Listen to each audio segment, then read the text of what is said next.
समर्पयामि पुष्पाणि समर्पयामि धूपमाघ्रापयामि दीपं प्रदर्शयामि फल दक्षिणाम् ओम हरिः ओम इदं फलं मया देव स्थापितं परस्तवाः तेन मे सफला वाप्तिर्भे जन्मनि जन्मनि पुराण पुरुषोत्तमाय नमः। फल दक्षिणां समर्पयामि पुष्पमाला ओम माल्यादिनी सुगंधिनी माल्यात्यादिनी वै प्रभो मेहरितानि पुष्पाणि पूजार्थं प्रतिगृह्यताम् ओम पावकानां सरस्वती वाजे वीरवाजिनी। तो शादी जरूर होनी चाहिए। हाँ? इसकी शादी होगी, बाबा ऐसा आशीर्वाद दे देना इसकी शादी हो जाए। कह रहे थोड़ा सा आशीर्वाद दूं या ज्यादा सा दूं? कह रहे आशीर्वाद कम आशीर्वाद कौन चाहता है? ज्यादा ही तो चाहते हैं सब, तुम आशीर्वाद दो। कह रहे जाओ खुश रहो, तुम्हारे यहाँ बहुत सारी बहुआ आएंगी, बहुत सारी बहु है। हाँ जी, कितनी आएगी? 5। नंदरानी ने बोला 5। कह नहीं, क्या तुम्हारे मतलब 50 है? कह तो बहुत कम है। क्या मतलब 500? कह रही अभी शुरुआत ही हुई है। नंदरानी ने बोला तो गलती आशीर्वाद मांग लिया इससे, इस बाबा से। कह रहे तुम कह दो कितनी बहुएं आएंगी? कह रहे 16,108। कितनी आएगी जी? 16,108। पर नंदरानी, ध्यान देना, नंदरानी ने एक भी क्षण ऐसा नहीं, मतलब मुरझाई नहीं वो। अरे 9 लाख गऊ हैं हमारे पास, क्या बोले? 9 लाख गौ माता। हाँ, नंद बाबा के यहाँ 9 लाख गौ माताएं थी। कह रहे कोई चिंता नहीं, 16,108 है, ये तो 9 लाख गौ माता है, थोड़ी थोड़ी बांट भी दूंगी तो कितना अपना निर्वाहन तो चलेगा, कोई चिंता नहीं। पर तसल्ली इस बात की हो, प्रसन्नता तो इस बात की है कि आनंद हो गया कि इसका विवाह हो जाएगा। नंदरानी ऐसे कह रही है। कह रहे बढ़िया बहू आएगी। अच्छा, इसे अभी भी हमारे से कुंडिया दिखाते करो, कैसी बहू आएगी। हम भी बोलते हैं कई बार कि हाँ बढ़िया बहू आएगी, जो बढ़िया, जब फूल का बनाएंगे तो ऐसे फूलेगा। जब फूल का बनाएगी ना बहू, कैसे? ऐसे फूलेगा, फूल का, और उधर से सासू का मुंह भी फूलेगा।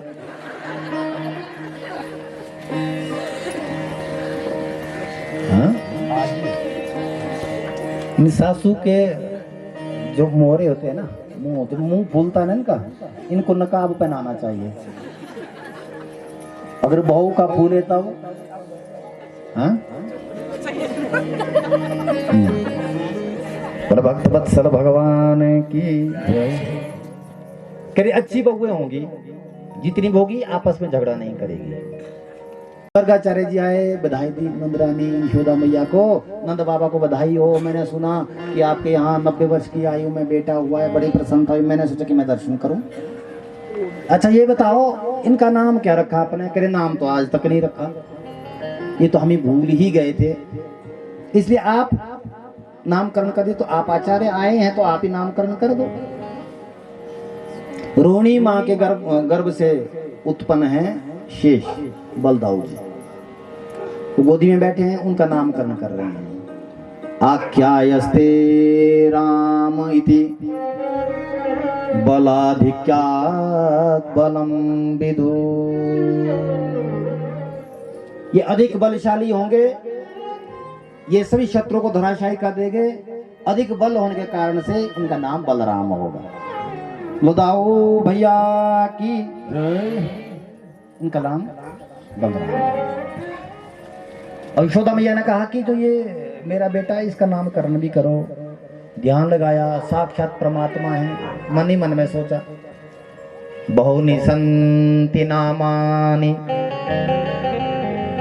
रूपाणि च सुतस्य ते गुणकर्मान् रूपाणि तान्यं वेदनो जना। आचार्य जी मेरा कहीं गलती से ये तुमने सारे नाम बता दिए ना मेरे, विष्णु सहस्त्र नाम, 1000 नाम विष्णु के वेदों पुराणों में लिखे हैं। कह रहे मुझे भगवान मत बनाओ, जो तुमने नाम देना है वही नाम मुझे दे दो। कह रहे इसमें आकर्षण बल रहेगा, ये हर एक जीव के अंदर व्याप्त रहेगा, इसलिए इसका नाम कृष्ण रहेगा। बोलो कृष्ण बलदेव भगवान की जय। करिए आकर्षण शक्ति इसमें रहेगी। एक बार जो इसका भजन सुन लेगा वो इसका हो जाएगा, एक बार जो इसके धाम चला जाएगा वो वहीं का ही हो जाएगा। एक बार कभी नहीं देखा जो ये बोलने वाला है ना, ये कृष्ण है। जब कृष्ण छोड़ के चला जाता है ना, फिर ये शरीर नहीं बोलता। समझ आ गया? जो सांस ले रहे हैं ना, इस सांस लेने वाला कौन है? कृष्ण है। जब तक सांस ले रहे हैं ना, जब कृष्ण का साथ है तब तक इज्जत है। इस शरीर की इज्जत है तब तक जब तक कृष्ण तुम्हारे साथ है। जब ये कृष्ण छोड़ के चले जाता है ना शरीर को, फिर तो वो बेटा भी और रिश्तेदार बोलते हैं कि ज्यादा मत रखो, बदबू आ जाएगी शरीर से, निकालो। क्यों? क्योंकि कृष्ण छोड़ के चला गया है। आत्मा के रूप में कृष्ण हमारे अंदर है।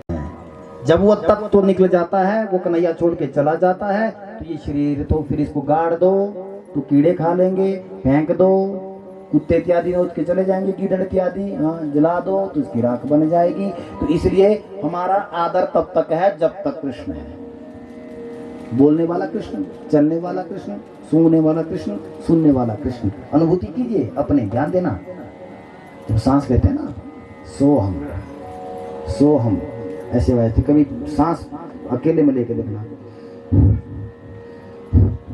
सो हम, कि जो तू ढूंढ रहा है ना, भगवान सांस के रूप में बोलता है, जो तू ढूंढ रहा है ना वो मैं तेरे अंदर ही हूं। तो तेरी इज्जत तब तक है जब तक मैं तेरे साथ हूं।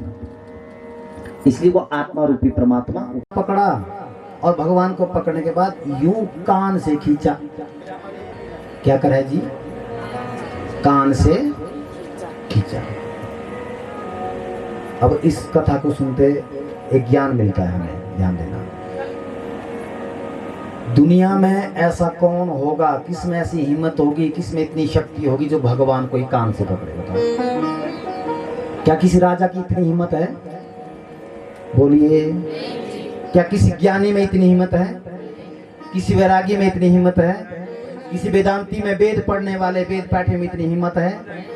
नहीं है। या किसी सन्यासी में ऐसी हिम्मत है? तो ये हिम्मत किस में है? मां में तो है, पर हर एक मां में नहीं। यशोदा तो मां है, पर उसके अंदर एक ऐसी चीज है जिस कारण से उसने परमात्मा को कान से खींच लिया। वो कौन सी चीज है? ध्यान देना। ना शक्तिशाली आदमी परमात्मा को कान से पकड़ सकता है, ना ज्ञानी आदमी कान से पकड़ सकता है, ना वेदांती कान से पकड़ सकता है, ना सन्यासी कान से पकड़ सकता है। भगवान को यदि कोई कान से पकड़ सकता है तो प्रेमी ही कान से पकड़ सकता है, जो परमात्मा से सच्चा प्रेम करता है। वहां प्रेम के आगे सब कुछ फेल है। आपके मंत्र फेल है, आपके तंत्र फेल हैं, आपके यज्ञ फेल हैं। ध्यान दीजिएगा। यशोदा मैया कान से पकड़ रही है, इसका मतलब ये है कि कन्हैया से तो वो प्रेम करती है। ध्यान देना। कन्हैया के प्रेम के करने से, हर एक आदमी को कन्हैया से प्रेम कर देना, एक दिन वो तुम्हारे हाथ भी आ जाएगा। पर शर्त इस बात की है कि कन्हैया से प्रेम करना पड़ेगा।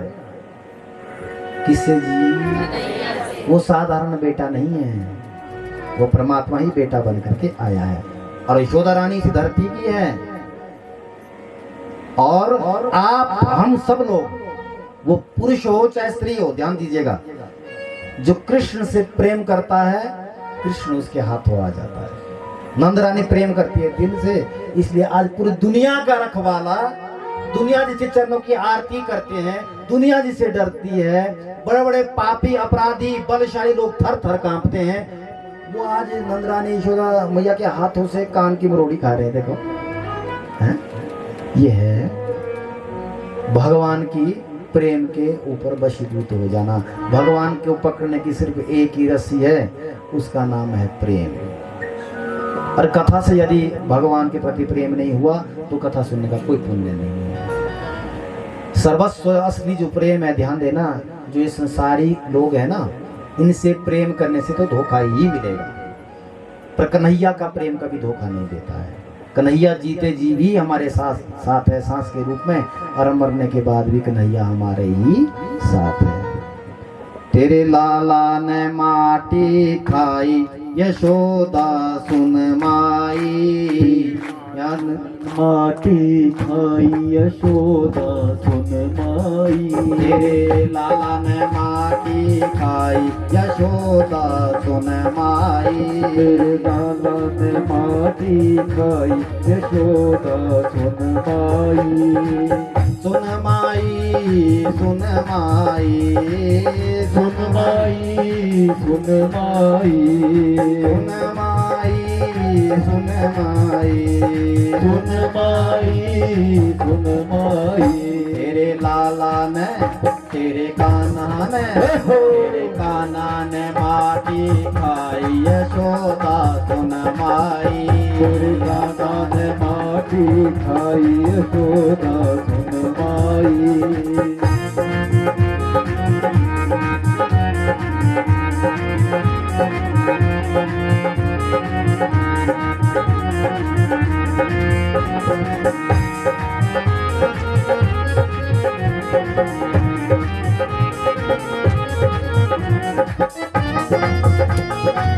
की सेवा हरि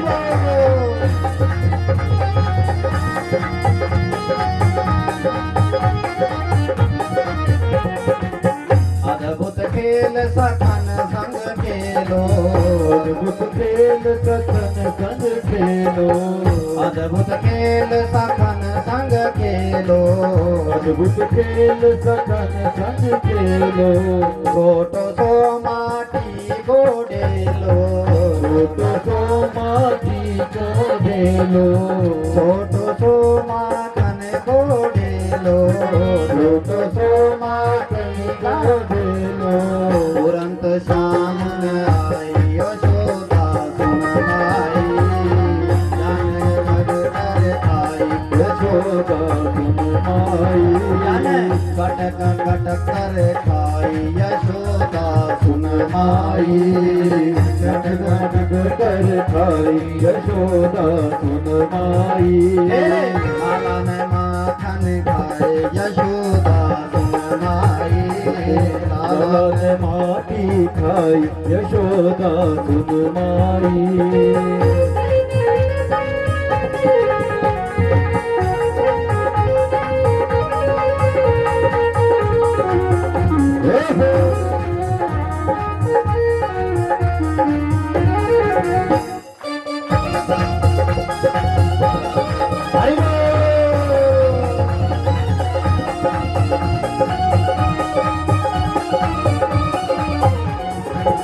क्यों लाला तने माटी खाई, क्यों लाला तने माटी खाई।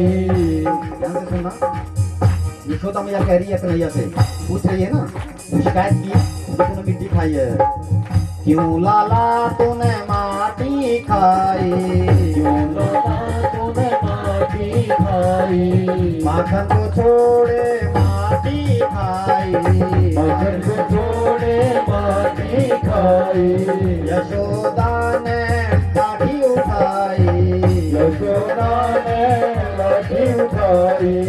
यशोदा ने समझावे साथी, यशोदा ने समझावे सारे। या कह एक दया ना आई, या कह एक दया ना आई। यशोदा सुन आई, एक दया ना आई। यशोदा सुन माई। तेरे लाला ने माटी खाई यशोदा सुन माई, लाला ने माटी खाई यशोदा सुन माई।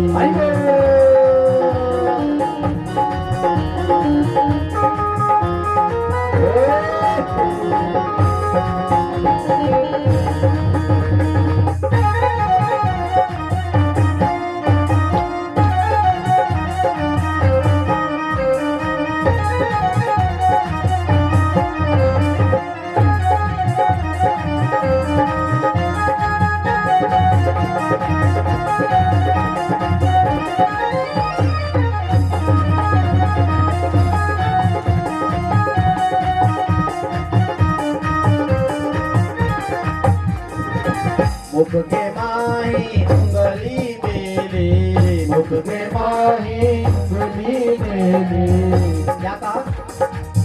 मुख के माही उंगली मेली, उंगली डालती मुंह में, मुंह खोला ना भगवान का और यूं कर मैया ने उंगली डाल दी।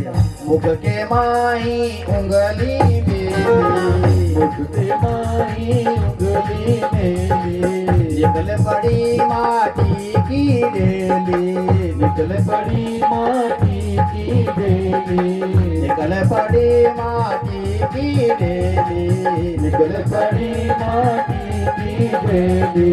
देखो लोग लगाई यशोदा सुन माई, देखो लोग लगाई यशोदा सुन माई, लाला ने माटी खाई यशोदा सुन माई, लाला ने माटी खाई यशोदा सुन माई, लाला ने माटी खाई यशोदा सुन माई, लाला ने माटी खाई यशोदा सुन माई, लाला ने माटी खाई यशोदा सुन माई, लाला ने माटी खाई यशोदा सुन माई, माटी खाई यशोदा सुन माई, तेरे लाला ने माटी खाई यशोदा सुन माई, कान्हा ने माटी खाई यशोदा सुन माई, तेरे लाला ने माटी खाई यशोदा सुन माई।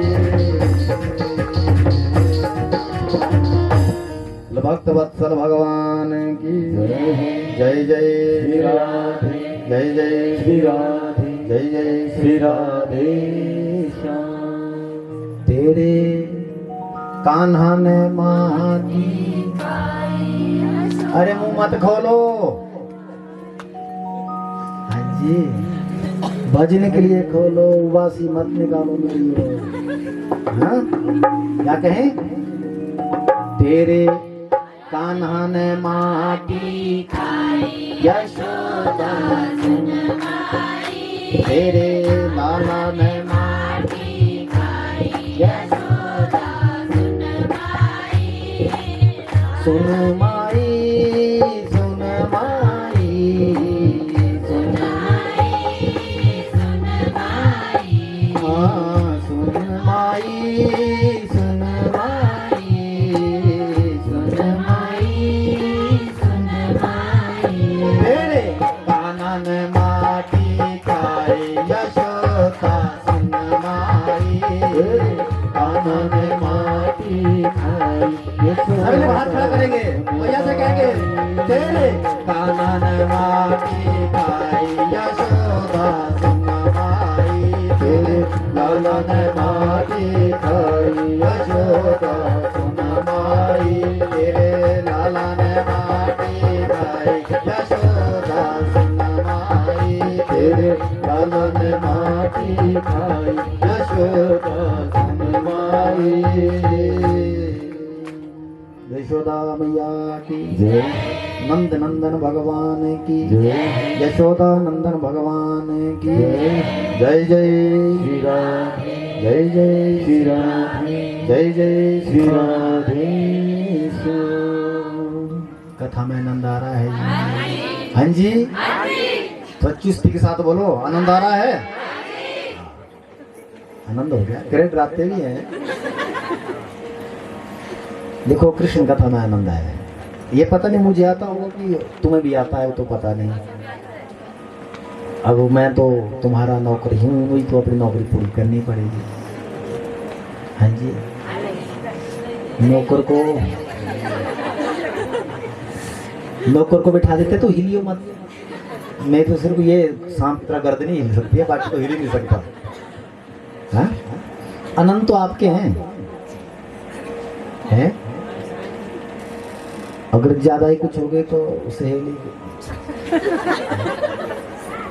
नींद ही आ गई तो सो गए, पीठ के पीछे कौन देखेगा? और झपकी ले ली, अपने आनंद हो गया। प्यास लगी तो पानी मांग लिया तो चले गए। पर ध्यान देना, प्यास लगी पानी तुम्हें मिल जाएगा। चाय पीनी तो चाय भी पी लेना तुम लोग, हाँ, पर बाहर मत जाना। हाँ जी, जैसे बच्चे को बोलते ना बाहर भालू है, कथा से नहीं उठ के जाना चाहिए, इसलिए आनंद है। हमसे ज्यादा आनंद तो तुम लोगों के है? पक्की बात है ना? तो मुझे भी दिख रहा है आनंद है तुम लोगों को, क्योंकि मैं ऊंचे पे हूँ। ऊंचे पे नहीं हूँ,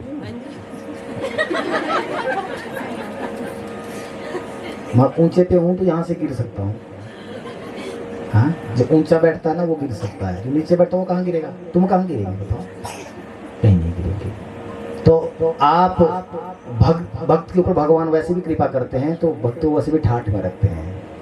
हम तो नौकरी करते हैं कन्हैया की, तो नौकर को तो कष्ट झेलना ही पड़ता है।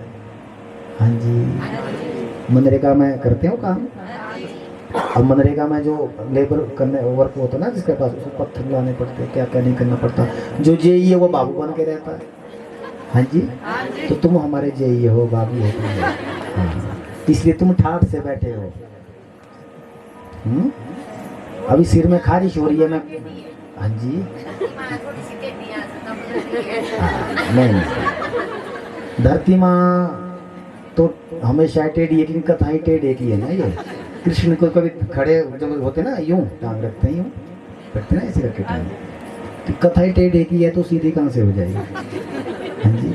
और दूसरी बात, मैं टेढ़ी या सीधी धरती की बात नहीं कर रहा हूँ, मैं सब यहाँ ऊंचे बैठने कर नीचे बैठने की बात कर रहा हूँ। आप ज्यादा आनंद के साथ ये कह रहा हूँ मैं, तो आप सोच रहे हैं कि इनके बड़े मजे हैं। आते हैं हमारे फूल फेंकते बढ़िया हो, तो क्या बात है, हमारा ठाठ है, चरण पकड़े धो रहे हैं इनके, राम फूलों के हार सज रहे हैं, वो हमारे को पता लगता है कितने प्राण लगते हैं यहाँ से।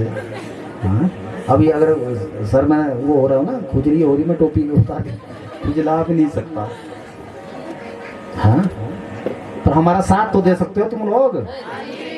हाँ जी, हाँ जी, तो बहुत अच्छे करते हैं। इतने अच्छे हाँ जी आज तो किसी ने नहीं की। सठाई लगभग 130 के आसपास हो रही है आज तक की, पर इतनी बढ़िया हाँ जी, क्योंकि बहुत अच्छे लोग हैं आप लोग, बहुत। आप ताली बजा लीजिए अपने लिए, जोर से ताली बजा लो। नहीं छूटेगी तुम्हारे हाथों की मेहंदी, शाम को दोबारा लगा देंगे। तो कभी भी कथा में श्रद्धा और भाव के साथ। कहाँ थे कथा में जी? अब नींद गई तुम्हारी? पहले ये पूछता हूँ, भागी ना नींद? आई थी, आ रही थी, तभी तो मैंने सोचा कि थोड़ा कथा को स्टॉप करते हैं, कुछ और सुनना चाह रहे हैं लोग। तो इसलिए आप जमी पर बैठने वाले जमींदार हैं। हाँ जी, और जो चौकी पर बैठता है वो क्या होता है? हाँ, तो हम आपके, हाँ, और तुम हैं जमींदार। आनंद की बात है, बने रहो जमींदार ऐसे ही। अब कह रहे हैं भगवान के मुख में उंगली थी और मिट्टी निकली। कह रहे कन्हैया तू वास्तव में ही, तूने शरारत बहुत की, मिट्टी तो नहीं खानी चाहिए। कह रहे और भी तेरे मुंह में है मिट्टी? कह रहे नहीं है, मैंने तो खाई नहीं है। मैया तुम तो यूं कह रही हो। कह रहे नहीं नहीं, मेरी आंख कभी धोखा नहीं दे सकती। मुंह खोल। जैसे ही मुंह खोला, पूरा ब्रह्मांड देख लिया। क्या देखा जी? पूरी दुनिया, पूरी दुनिया, पूरी दुनिया भगवान के मुख में।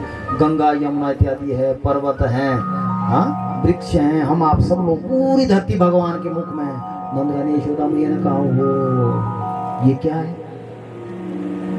इस छोटे से मेरे कन्हैया के मुख में ये नदी नाले पर्वत कहाँ से आ गए? हाँ, कुछ दुनिया इसके मुंह में कैसे आ गई? अरे अच्छा अच्छा, ये तो परमात्मा है। मन में एक भाव ऐसा हुआ। और भगवान ने सोचा कि गलती से इसने, मेरी मैया ने मुझे भगवान मान लिया, तो ये सुबह शाम बाबा आरती करेगी। जो एक प्रेम है माँ का वो नहीं रहेगा। भगवान ने एकदम माया फैलाई। ध्यान दीजिएगा।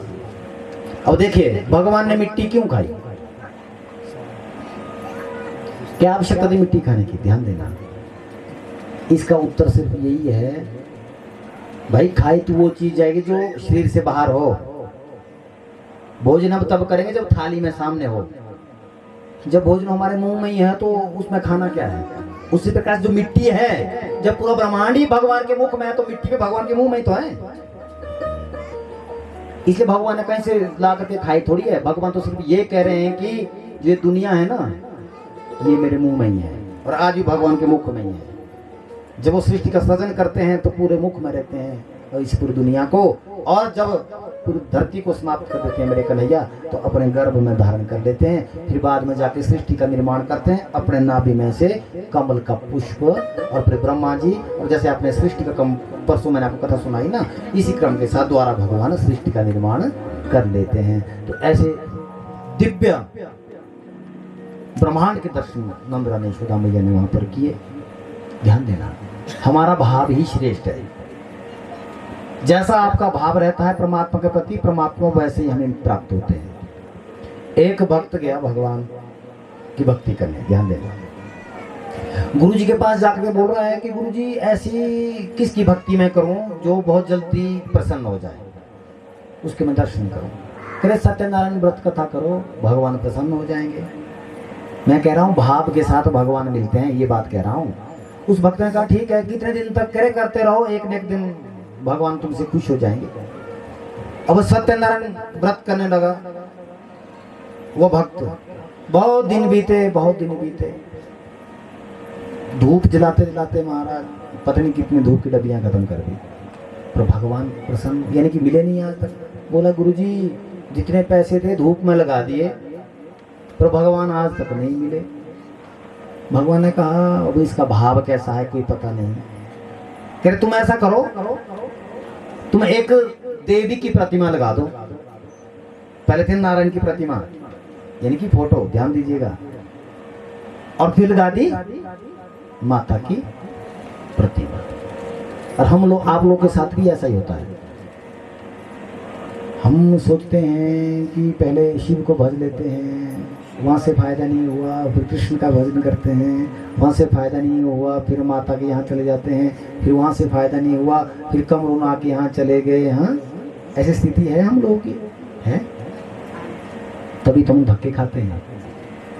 इसी कारण से हम धक्के खाते हैं। वास्तव में ये इनमें कोई भेद नहीं है, ये चीज एक है। जैसे आटा गूंथ लिया आप लोगों ने, आटा गूंथ लिया ना पानी के साथ, अब उस आटे का फुलका बना सकते हैं, क्या बन गया फुलका।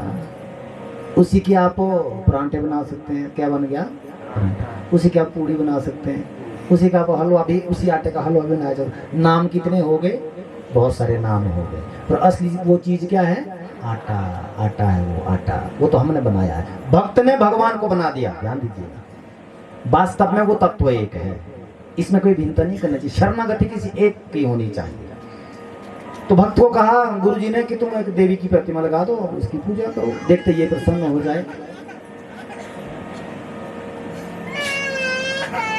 भक्त वत्सल भगवान की, अपने बच्चों को अपने पास रखो। तो इसलिए क्या कह रहा था जी, बोलो जी बोलो, क्या बोलो, आपसे कह रहा हूं।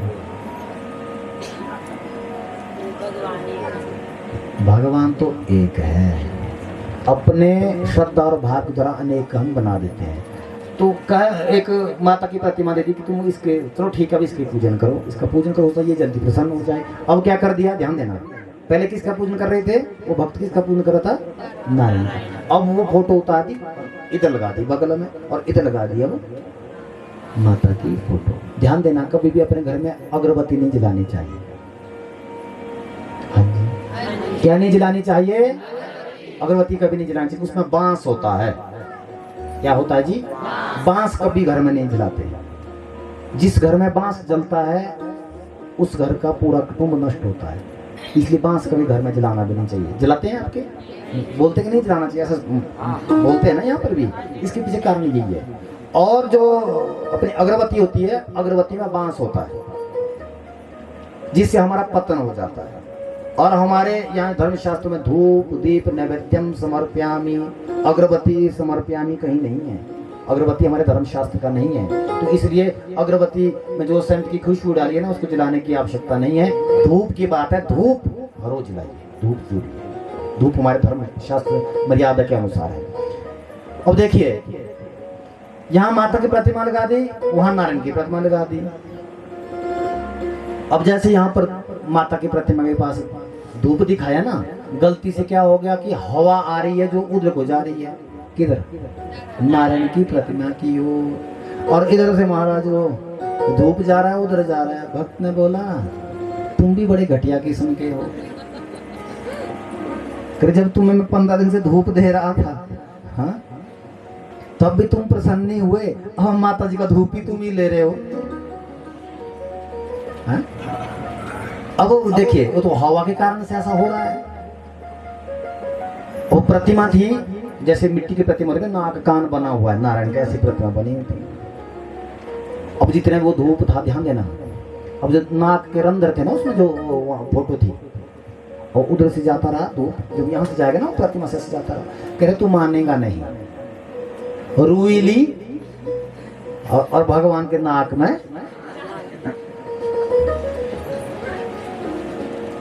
और रुई डाल दी नाक में।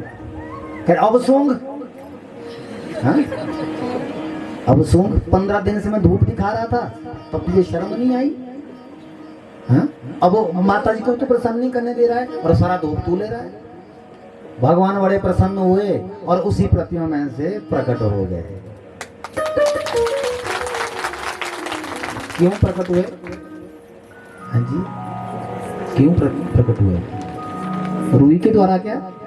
नहीं, भगवान ने कहा मैं इसलिए तुमसे प्रसन्न हुआ, जब तक तू मुझे धूप दिखाता रहा तब तक तूने मुझे सिर्फ प्रतिमा समझा। मुझे इस बात की बड़ी प्रसन्नता हुई कि तेरे दिमाग में एक बार भी फोटो का भाव नहीं आया। तेरे मन में तो ये भाव आया कि नारायण ले रहा है। जब तेरे मन में ये विश्वास हो गया, तेरे विश्वास के कारण से मैं फोटो में से ही प्रकट हो गया। ये विश्वास है।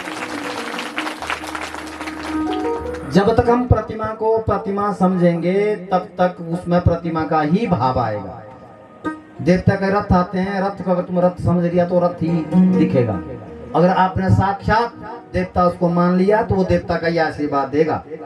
उसी प्रकार से अगर आपने भागवत को साक्षात कृष्ण समझा तो कृष्ण का ही भाव तुम्हें मिलेगा। यदि आपने किताब पोथी बस टाइम पास कर दिया फिर तो वही टाइम पास आपका होगा। इसलिए कह रहे हैं भक्त, मैं इसलिए आज तुमसे प्रसन्न हूँ क्योंकि आज तूने इस प्रतिमा में मेरा असली रूप देखा कि परमात्मा इस धूप को ले रहा है। जब तेरा ऐसा अटल विश्वास हो गया तब मैं तुम्हें मिल गया। विश्वास ही तो है, विश्वासो फलदायक। भक्त वत्सल भगवान की, कृष्ण बलदेव भगवान की जय जय श्री राधे, जय जय श्री राधे, जय जय श्री राधे। इसलिए मिट्टी खाने के साथ भगवान ने कैसी लीला दिखाई जिसको माखन चोरी लीला के रूप में जानते हैं। भगवान ने सोचा क्यों ना माखन का भी स्वाद लिया जाए। मिट्टी का स्वाद ले लिया और माखन का भी स्वाद लिया जाए। ध्यान दीजिएगा, अपने बच्चों को हर रोज माखन खिलाना चाहिए, कच्चा माखन। इससे कृष्ण की कृपा भी बनती है और व्यक्ति सात्विक भी बनता है, दोनों चीजें रहती है। और ये कोमल भी होता है। सबसे कोमल क्या है? माखन। माखन जो है ना कच्चा, वो बिल्कुल कोमल होता है। भगवान ने सोचा क्यों ना माखन चोरी की जाए। ध्यान देना, चोर के क्यों? क्योंकि 9 लाख गाय माँ यशोदा के पास है। अब 9 लाख गाय यदि दूध देगी तो कितना माखन होगा बताओ? ढेरों होगी माखन के तो। अब फिर भी चोरी। ध्यान देना, भगवान से चोरी करवाई जा रही है। क्या कर रही है? करवाई जा रही है। भगवान ने चाह रहा कि मैं चोरी करूं माखन की। है तो बाल्यकाल उनका, 4 साल की उम्र है उनकी। चोरी करवाई जा रही है। एक दिन क्या हुआ, सुखदेव मुनि कह रहे हैं नंदरानी यशोदा मैया का यूं पल्लू पकड़ लिया कन्हैया ने। से बच्चा पकड़ता है ना, अपनी माँ का पल्लू पकड़ता है यूं करके, बोले मैया मुझे माखन दे दे, मैया मुझे माखन दे दे। और ये गोपी वो खिड़की से देख रही थी। ध्यान देना, क्या क्या देख रही थी? खिड़की से देख रही थी। भगवान से कह रहे हैं हे परमात्मा, इस नंदरानी यशोदा मैया का वो कौन सा पुण्य है? पूरी दुनिया परमात्मा से मांगती है और वो परमात्मा इस यशोदा से मांग रहा है। ऐसा कौन सा पुण्य इसका है? क्या मेरा भी कभी ऐसा पुण्य होगा कि मुझसे भी कभी माखन मांगेगा? या परमात्मा ऐसा मुझे भी कभी अवसर मिलेगा? भगवान तो जानी जान है, हाँ? भगवान तो जानी जान है। भगवान ने सोचा कि मैं तेरे मनोरथ को भी पूर्ण करूंगा। तूने यदि सच्चे दिल और श्रद्धा से मांगा है ना, तो मैं जरूर तेरे मनोरथ को पूर्ण करूंगा, तू चिंता मत कर। भगवान ने आए दिन, क्योंकि गोपियां चाहती कि हमारे घर भी आए माखन चोरी, अब ग्वाल बाल को अपने संग में लेकर के भगवान ने कहा चलो हम माखन चोरी करते हैं। कि कन्हैया माखन चोरी करने की आवश्यकता क्या है, करे काम भी कुछ नहीं कुछ तो करना ही पड़ेगा, चलो तुम साथ में चलो। और गोपियां चाहती यही थी कि आए और हमारे घर का माखन का भोग लगाए, चाहती ऐसी गोपियां। अपने सखा के साथ गए। एक दिन गोपियों ने क्या कर दिया, एक गोपी ने ऐसे ऊंचे में, ऊंचा खूंटा होता है ना, उस खूंटे में मटकी बांध ली और भरी हुई थी माखन से मटकी। अब वो गोपी देख रही है खिड़की से कि आने दे आज उसको, ध्यान देना। माखन चोरी के पीछे गोपियों का क्या मनोरथ था कि आए कन्हैया हमारे घर का भोग लगाए और हम उसके हाँ जी दर्शन करें, बस ये भाव था। आगे फौज मारा, छोटे छोटे बच्चे आगे, 5 साल के आगे, और बीच में चोरों का राजा, हाँ बीच में चोरों का राजा आ गया। अब उन बच्चों को कह रहे छोटे के, हे सखाऊं तुम घोड़ा बन जाओ। क्या बोले जी, घोड़ा बन जाओ। और गोपी देख रही है हाथ में लाठी, ऐसे पर्दे पीछे देख रही, देख क्या क्या करते हैं। अब एक घोड़ा बना और फिर दूसरा भी घोड़ा बना, ऐसे के गोले में घोड़ा बनेंगे और घोड़े के ऊपर घोड़ा, एक उसके ऊपर बैठ गया, फिर यूं घोड़ा बन गया, एक तीसरा बन गया घोड़े के ऊपर, हाँ घोड़ा बनेंगे और ऊपर तक ढेरी लग गई घोड़ों की। भगवान बस उछलते हुए सबसे ऊपर पहुंच गए। जो घोड़े बने थे ना बच्चे, उन्होंने बोला हमें घोड़ा बना के रखे कि हमें माखन भी देगा। कहा, भगवान ने कहा जो घोड़े के ऊपर बोझ देता है ना या भार देता है ना, तो सबसे पहले जब वो चने लेता है खुद खाता है कि घोड़े को देता है? करे तो घोड़े को देता है। तो करे तुम चिंता मत करो, जब मटकी निकल जाएगी तो मैं तुम्हें पहले खिलाऊंगा। कह रहे ठीक है। गोपियां देख ही रही थी। भगवान ने जैसे यूं मटकी को पकड़ा ना दोनों हाथ से मटकी को पकड़ा, इधर से आई गोपी, घोड़ों को लाठी चार्ज कर दिया। हाँ? अब घोड़े सब भागे, जो बच्चे बने थे ना घोड़े, वो सब भागे और अपने कन्हैया मटकी में, हाँ जी मटकी में लटके। अरे कह रहे गोपी तू मारने पे तुली है क्या मेरे? कह रहे तू चोरी करेगा? कह रहे नहीं एक बार उतार दे। कह रहे तुम्हें बिल्कुल नहीं उतारूंगी, तुम्हें बिल्कुल नहीं उतारूंगी। और गोपी देखो, ध्यान देना, गोपी भगवान का धन्यवाद करे, हे कन्हैया तूने मुझ पर बहुत बड़ी कृपा कर दी। अरे तू मेरे घर में लटका है, कह रहे मेरे प्राण जा रहे हैं और तू बड़े दर्शन कर रही है। ध्यान देना, जो गोपी है ना वो घूंघट पहनती है। क्या करती है? घूंघट पहनती है। और यूं करके घूंघट उठाया और कन्हैया के दर्शन करने लगी। कह रहे कान पकड़, तू सिर्फ बार चोरी नहीं करेगा। कन्हैया ने बोला कान तब पकड़, तो हाथ छूटे मेरे, दोनों हाथों मटकी में। फिर आज तू छूटेगा नहीं, मैं नंदरानी तेरी मैया के पास जाऊंगी और शिकायत करूंगी कि ऐसा सा अपराध करता है और ये चोरी करता है। और गोपी ने प्रेम पूर्वक रस्सी को ढीला किया और भगवान को नीचे उतार लिया। जैसे उतारा और हाथ से पकड़ा से कन्हैया को, ऐसे पकड़ा, फिर चल अब तेरी मैया के पास जाकर के तुम्हें बताऊंगी कि तू कितना चोरी करता है। और अपना जो वो पल्लू था ना, ध्यान देना, जो घूंघट है घूंघट का, वो यूं कर दिया, नीचे कर दिया और ऐसे करके कन्हैया को पकड़ करके हाथ से ले जाने लगी। आधे रास्ते में पहुंचे, भगवान ने कह दिया, ध्यान देना, अरे गोपी, कह रहे बोल, तेरे हाथ बड़े कठोर है। क्या बोले जी? तेरे हाथ बड़े कठोर है। कह रहे एक बार छोड़ियो हाथ, मेरे हाथ देख कितने कोमल है, यूं करे, तू भागेगा, मेरे घूंघट लगा है। कह रहे नहीं, मैं कसम कह रहा हूं, मैं भागूंगा नहीं, तेरे हाथ बड़े कठोर है। तो मैं दूसरा हाथ देखना मेरा कितना कोमल है, यूं बोले। अब जैसे हाथ छोड़ा, अब देख मेरा हाथ, फिर देखा, 2 मिनट के लिए सिर्फ हाथ छोड़ा और फिर हाथ पकड़ लिया, वहां से चल दिए और नंद रानी के आंगन में पहुंच गए। अरे नंद रानी, यूं बोले, ए नंद रानी।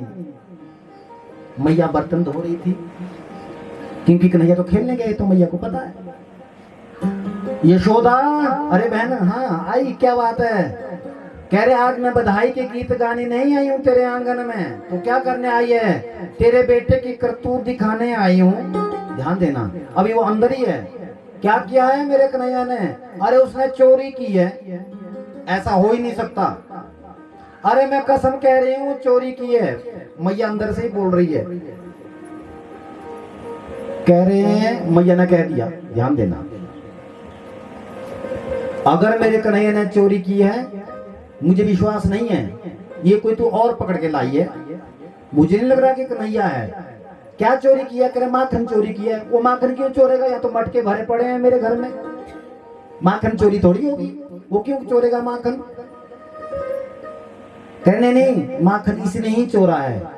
मैया ने कहा, देख ले, मैं भी बाहर आऊंगी, मैं थोड़ा सा काम कर रही हूँ। अगर कन्हैया ही चोर निकला तो मैं भी चोर हूँ, नंद बाबा भी चोर है, मेरा सारा खानदान फिर चोर है। अब वो गोपी बोल रही है, अगर सचमुच ही कन्हैया, अगर कन्हैया नहीं निकला, मान लो, गोपी बोल रही है, तो मैं भी चोर हूँ, मेरा पति भी चोर है, मेरी सासू भी चोर है, मेरा ससुर भी चोर है, और मेरे जितने भी कुटुंब है वो भी चोर है। पता लग जाएगा किसका खानदान चोर है। नंदरानी ने कहा, ठीक है, ये भी शर्त मंजूर है। अब महाराज जैसे ही नंदरानी यशोदा मैया बाहर आई, बाहर आकर के देखा, ध्यान देना, नंदरानी ने बोला, जब तक मैं बाहर आऊंगी, अंदर से बोल दिया पहले, जब तक मैं बाहर आऊंगी तू पीट इसको। मैं कह रही हूं पीट इसको, अगर यही है तो। अब गोपी ने पीटना शुरू किया। जैसे ही नंदरानी बाहर आई, जब पीट के फ्री होगी ना, उसके बाद तो घूंघट उठा के देख के है कौन ये। जैसे ही घूंघट उठाया, वो उस गोपी का पति था। कौन था जी? गोपी का। है तू कब आए मेरे हाथ में? करे बीच में तूने हाथ छोड़ा था ना 2 मिनट के लिए, बीच में बोला था ना तेरे हाथ बड़े कठोर है। करे मैं साथ साथ चल रहा था, इसने क्या कर दिया, अपना हाथ छुड़ाया, मेरा हाथ तेरे हाथ में दे दिया। हमने सोचा कि शायद कोई वहां पर, हम कहीं उत्सव में जा रहे होंगे, मुझे क्या पता कि मार खाने के लिए यहाँ आए हैं। अब भगवान की ओर देखे गोपी कि तुमने अच्छा नहीं किया कन्हैया। करे क्या अच्छा नहीं किया? करे तुमने मेरे पति को पिटवा दिया। करे मैंने थोड़ी कहा कि तू अपने पति को पीट। करे मैया देखा, ये झूठ बोलती है। गोपी ने बोला, रही शर्त, अब मैं तुम्हें पिटवाऊंगी। जब हमारे छोटे छोटे होते हम, अरे शर्त लगा दे, यूं करते यूं करते यूं करते, शर्त है, तूने पिटवाया ना मेरे पति को मेरे हाथ से, अब मैं तुम्हें भी पिटवाऊंगी, ये शर्त है। अरे ठीक है। एक दिन क्या हो गया, भगवान गए दोबारा चोरी करने, और जैसे ही चोरी करने उसी गोपी के घर पहुंचे। रात का वक्त था, भगवान को पकड़ा। अच्छा आज तुम पकड़ने आया, रुक जा, आज तुम्हारा रात को ही बुलाऊंगी मैया को। कह रहे ठीक है।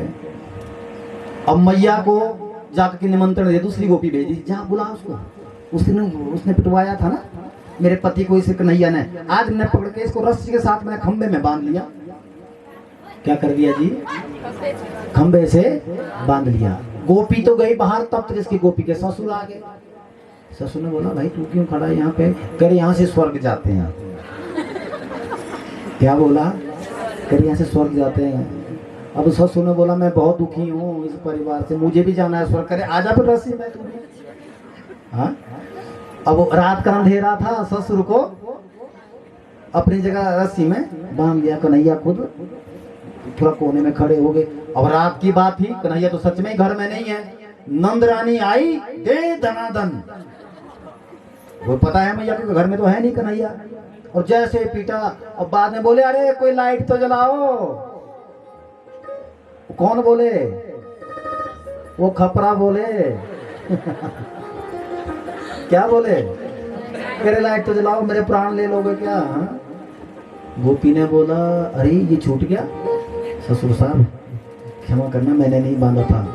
करे इसका पता, इस बात का पता मुझे भी नहीं था कि यहाँ वास्तव में स्वर्ग दिखता है। इस बात का मुझे भी पता नहीं है, पर अगर थोड़ी देर में तुम अगर उजाला ना करते ना तो स्वर्ग की जगह में नरक चला गया होता। बोले माखन चोर भगवान की जय।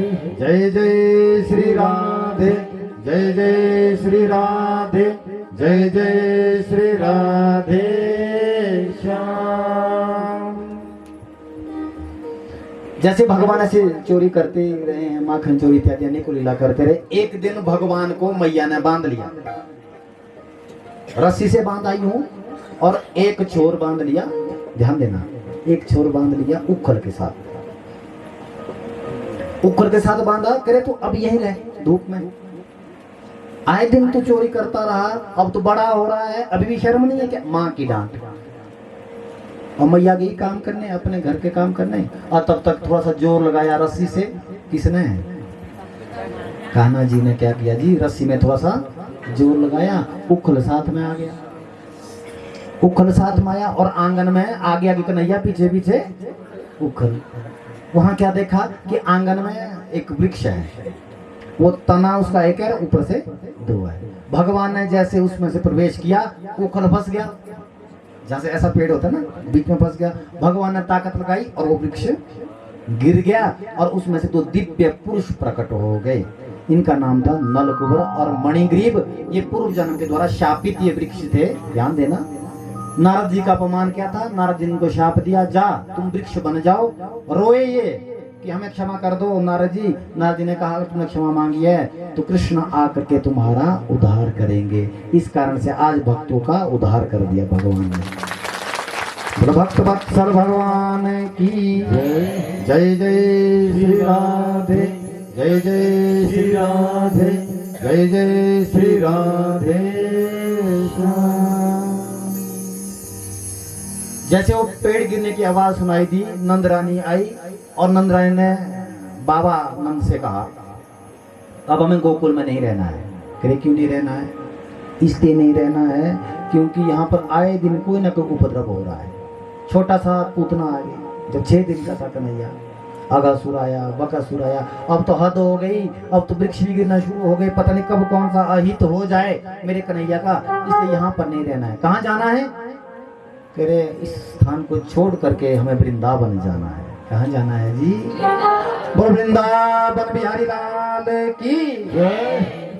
और नंद बाबा यशोदा मैया समस्त ब्रजवासियों से कह रहे हैं अपने मठ मठ के सभी बैलगाड़ी में रख करके नंद बाबा यशोदा मैया कन्हैया और बलदाव के साथ सीधा वृंदावन की ओर चले। वृंदावन धाम अपार रटे जा राधे राधे। वृंदावन धाम अपार रटे जा राधे राधे।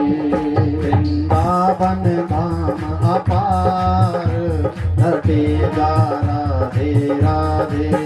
वृंदावन धाम अपार रटे जा राधे राधे। रटे जा राधे राधे, भजे जा राधे राधे। रटे जा राधे राधे, भजे जा राधे राधे। वृंदावन वृंदावन वृंदावन धाम अपार रटे जा राधे राधे। वृंदावन धाम अपार रटे जा राधे राधे।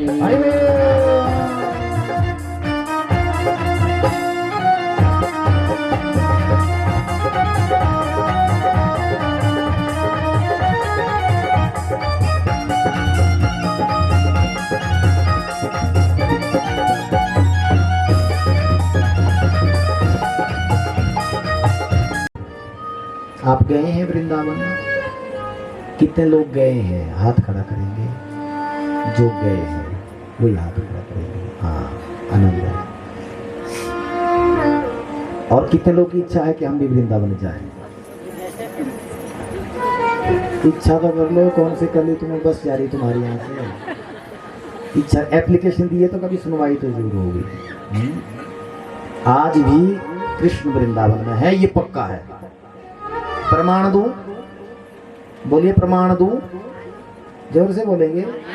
प्रमाण दूं कि भगवान आज भी है। मैं 2-3 प्रमाण दूंगा आपको।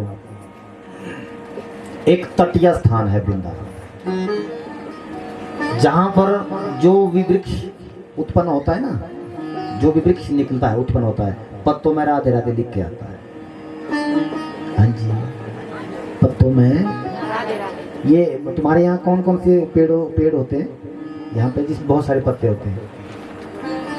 जैसे कि उदाहरण दे रहा हूँ, जो गौ माता को निकालते हैं तुम पति के रूप में, हाँ जो भी है, उन पत्तों में अगर सब में राधे राधे होगा ना, तो कौन इतना बेल आदमी हो जो एक एक पत्ते में लिखेगा? बताओ, है कोई? वहां तो जैसे ही वृक्ष उगता है, राधे राधे के गुणगान के साथ ही निकलता है। एक तो ये प्रमाण ध्यान देना। कभी बांके बिहारी के यहाँ जाओ तो बिहारी के यहाँ आज भी पर्दा लगता है। क्यों लगता है? इसलिए पर्दा लगता है क्योंकि भगवान कई बार अपने आसन से उठ जाते हैं और भक्तों के साथ चलना शुरू कर देते हैं। आज भी वृंदावन में ऐसा है। इसी कलिकाल की बात है, कुछ समय पहले की बात है। कुछ समय पहले की ऐसी बात है कि एक भक्त आया, वो घुटनों के बल चल करके आया वृंदावन। कैसे आया जी?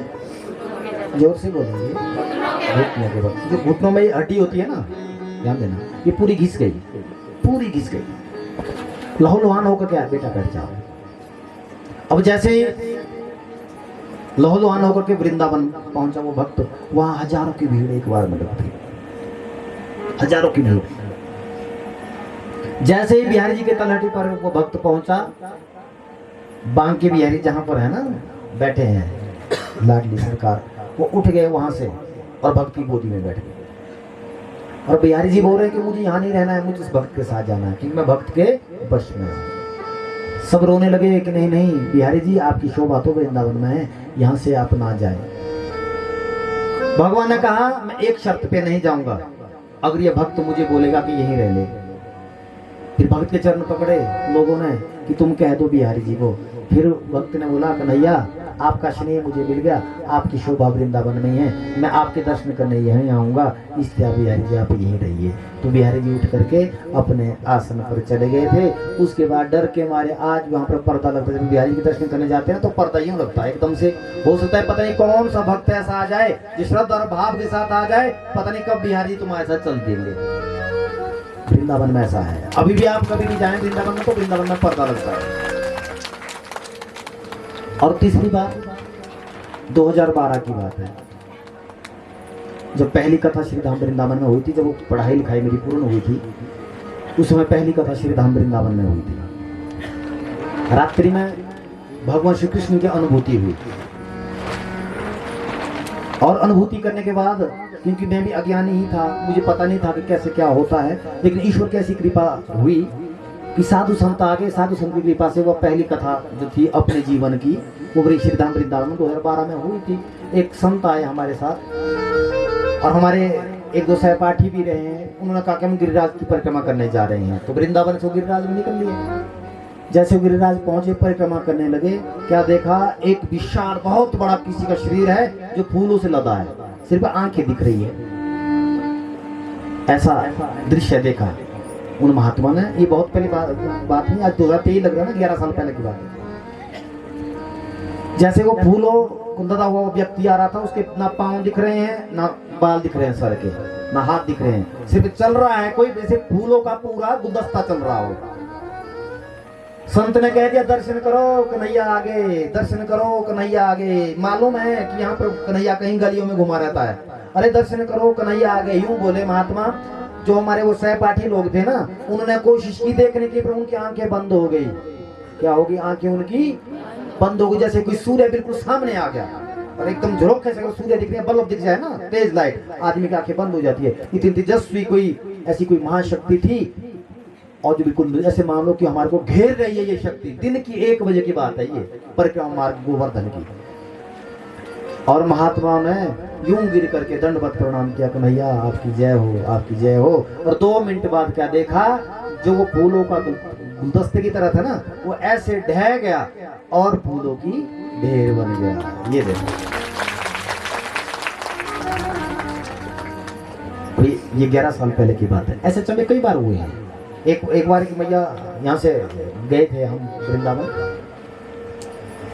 और वो बड़ी भाव और श्रद्धा वाली माता थी। यह 2014 की बात है।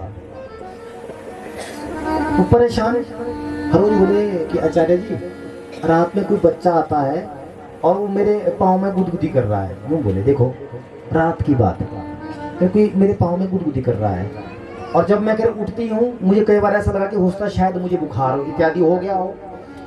जैसे मैं उठती हूँ, वो भाग करके दूर बैठ जाता है और यूं करके टुकुर टुकुर मुझे देखता रहता है।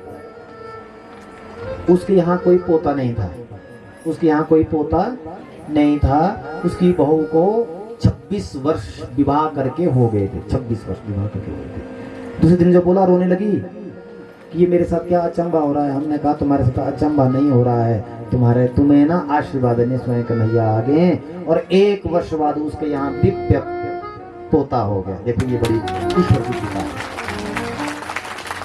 यह है वृंदावन की महिमा। ध्यान देना, जो अपने श्रद्धा और भाव के साथ श्री धाम वृंदावन जाता है, कृष्ण को मिलते हैं। देखिए, शरीर तो कहीं भी छोड़ना पड़ सकता है। यहाँ पर भी देखो, मरना तो यहाँ पर भी है, नौजवान लोग भी मर रहे हैं, हाँ। लेकिन जो भगवान अपनी जिंदगी में वृंदावन जा करके बिहारी जी के दर्शन जरूर करना, मेरा अपना ऐसा मानना है। वहां की गलियों में जा करके, ध्यान देना, वहां की गलियों में जा करके तुम कुछ खरीद पाओ ना खरीद पाओ, उस लेना नहीं है, पर बिहारी जी के दर्शन जरूर करना। बांके बिहारी के दर्शन करके वृंदावन की तुम परिक्रमा जरूर करना, वहां पर कुछ दिन का वास जरूर करना। एक सांस ली गई वृंदावन में 1 अश्वमेध यज्ञ करने के बराबर है। 1 अश्वमेध, 1 सांस लेना भी वृंदावन की ऐसी महिमा है। लेकिन माया के वशीभूत होकर हम वृंदावन जाते हैं ना, तो कई बार हम सोचते हैं कि भाई गलियां गंदी है। अरे गंदी किसने की? हम आप लोगों ने की है, भगवान ने थोड़ी गंदी की है गलियां। तो ये मैं ये कह रहा था कि परमात्मा बहुत लोगों को वृंदावन में मिले हैं। डॉक्टर साहब ने थर्मामीटर के द्वारा देखा, उसको बुखार भी नहीं है। 98 डिग्री था बुखार, बुखार यानी नॉर्मल था, बुखार भी नहीं था। जो मुझे चाहिए था वो मुझे मिल गया। महात्मा ने, जो महात्मा थे ना मेरे साथ, बड़े से बुजुर्ग थे, उन्होंने उत्सुकता के साथ बोला कि बताओ क्या माता जी क्या मिला? कह रहे मैंने एक संकल्प किया था, मेरे बच्चे भी मुझे जाने के लिए मना कर रहे थे घर से, पर मैं घर से एक बार बिहारी जी से ये बोला कि बांके बिहारी, एक बार मुझे मेरे दर्शन, तेरे दर्शन मिल जाए, उसके बाद मुझे संसार में रहना ही नहीं। क्योंकि देखो, जिसका जन्म हुआ है जाना तो सबने है। और दूसरी बात एक और भी है, जब समय पूरा होगा तब इस धरती से जाना ही है। वो चाहे खेत में हो, चाहे घर में हो, चाहे तुम सोए हो, चाहे गाड़ी में हो, चाहे तुम पैदल हो, जहां टाइम आपका पूरा हो जाएगा वो टाइम वहां पर आपको वो काल लेकर के ही जाएगा। हमने कहा भैया क्या बताओ माता जी? मैंने क्या करे? कुछ नहीं, मैंने आज इसलिए मना किया, पूरी रात मैंने बांके बिहारी से बात की। बिहारी जी आए, कह रहे मेरा कैसे हैं? वो ध्यान देना, मेरा कैसे हैं बिहारी जी? मेरे मोर मुकुट धारण किया था, बांसुरी हाथ में थी, और उनने मुझसे पूछा कि भैया तुमने तो मना किया था आने से, पर मैं रोई थी कि बिहारी जी मुझे बुला लेना एक बार।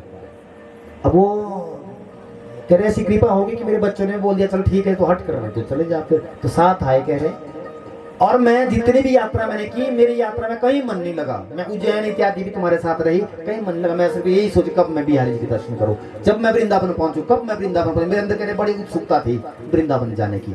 जिसे यहाँ मैं पहुंच गई तो बिहारी जी से मैंने एक ही बात कही कि आप मिल गए इसलिए तो मैं वृंदावन आई थी। और बिहारी जी ने बोला हे माँ अब तू मुझे कह दे तुझे क्या चाहिए, ऐसा मांगा। कहा बिहारी जी मुझे अपने चरणों में स्थान दीजिए, कि मुझे अपने चरणों की सेवा दीजिए। ये बोला, क्या बोला जी? मुझे अपने चरणों की सेवा। देखिए वो महात्मा भी है, मैं कभी चलेंगे तुम तो मैं दिखाऊंगा वो महात्मा जो साथ थे हमारे, सहपाठी मेरे साथ, 6 महीने की बात है अभी। बिहारी जी ने कहा नहीं नहीं नहीं नहीं नहीं नहीं, यहाँ मैं तुम्हें अपना भी स्थान नहीं दे सकता। क्यों? क्या तुमने मांगा? तुम ही तो बोल रहे होते कि कुछ मांगो, तो मैंने ये मांगा आपसे कि मुझे अपने चरणों में जगह दो। बिहारी जी ने बोला नहीं, तुम अभी घर जाओ, घर से तूने फिर मेरे पास वृंदावन आना। मैंने कहा मैं ज़्यादा दिन तक घर में नहीं रहूंगी, मुझे तो आपके यहीं रहना है। बिहारी जी ने कहा बोल कितने दिन, तू अपने मुख से बोल दे कितने दिन बाद तुमने मेरे पास वृंदावन आना है। कह रहे मैं 5-6 दिन से ज़्यादा घर में नहीं रहूंगी, उसके बाद मुझे वृंदावन ही आना है। बिहारी ने बोला जो जन्म लेता उसकी मृत्यु निश्चित है। वो माता बेचारी घर आई और घर के बिल्कुल ठीक ठाक हुई थी और 6 दिन बाद उसने प्राण त्याग दिए और बांके जी बिहारी जी के चरणों में वो विलीन हो गए। ये भी हमारे जीवन का एक अचंभा है। अगर आपको विश्वास नहीं है तो उनका बेटा यही कथा सुनने आए। आप खड़े हो जाएंगे अपनी जगह पे और इनसे पूरी हिस्ट्री सुनना आपने। अब इनकी माता जी थी वो, एक बार जोरदार तालियां बजाएंगे इन लोगों के लिए, क्योंकि वो माता बांके बिहारी जी के दर्शन करके देखिए अचंभे हैं बहुत साधु बात।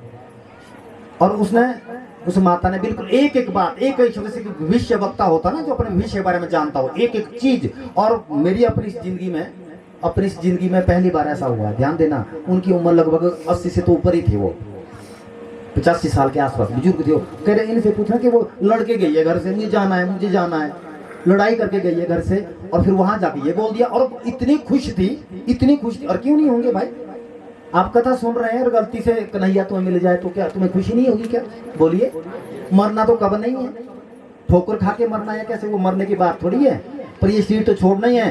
पर ये चंद लोग होते हैं जो परमात्मा का दर्शन करने के बाद अपना शरीर छोड़ते हैं। ये मेरे ठाकुर जी की कृपा है।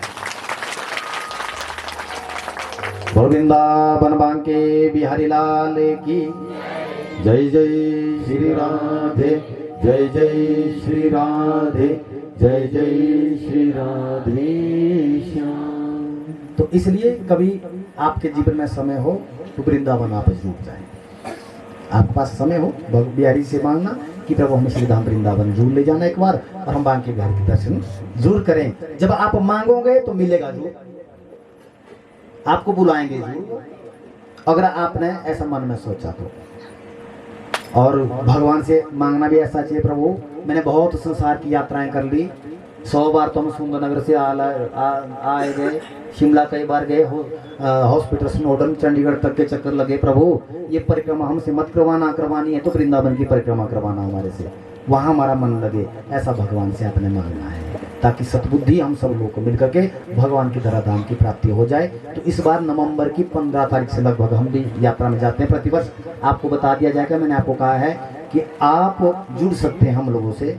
बांके बिहारी का दिव्य मंदिर बन रहा है करसोग में, और 21 कन्या का कन्यादान आने वाले साल में वहाँ पर होगा। जो गरीब बेटियां हैं उनका कन्यादान होगा। आप सभी लोग जुड़े हम लोगों के साथ, बांके बिहारी सेवा धाम के साथ करसोग में बन रहा है, और आपका बहुत स्वागत है उसमें।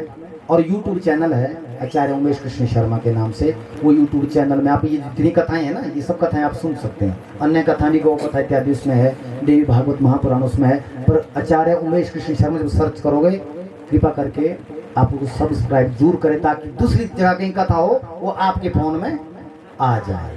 ऐसा आप करना। और बांके बिहारी सेवा धाम करसोग ये पेज आप फॉलो करना, ये लाइव चल रहा है अभी। कथा आपको बिल्कुल जहाँ दूसरी जगह कथा होगी वो सब मिलेगी, और नोटिफिकेशन आपको वहाँ मिलती रहेगी कि कहाँ कथा है, कब जाना, ये सब आपको इन्फॉर्मेशन मिलती रहेगी। आप सभी लोग जुड़ना और बांके बिहारी के श्री चरणों का ध्यान में मगन रहना। तो बांके बिहारी लाल की जय, कृष्ण बलदेव भगवान की जय, जय जय श्री राधे, जय जय श्री राधे, जय जय श्री राधे श्याम। इसके बाद भगवान ने अनेकों लीला करते हुए गौचारण लीला की, गौ माता की सेवा श्री धाम वृंदावन में की।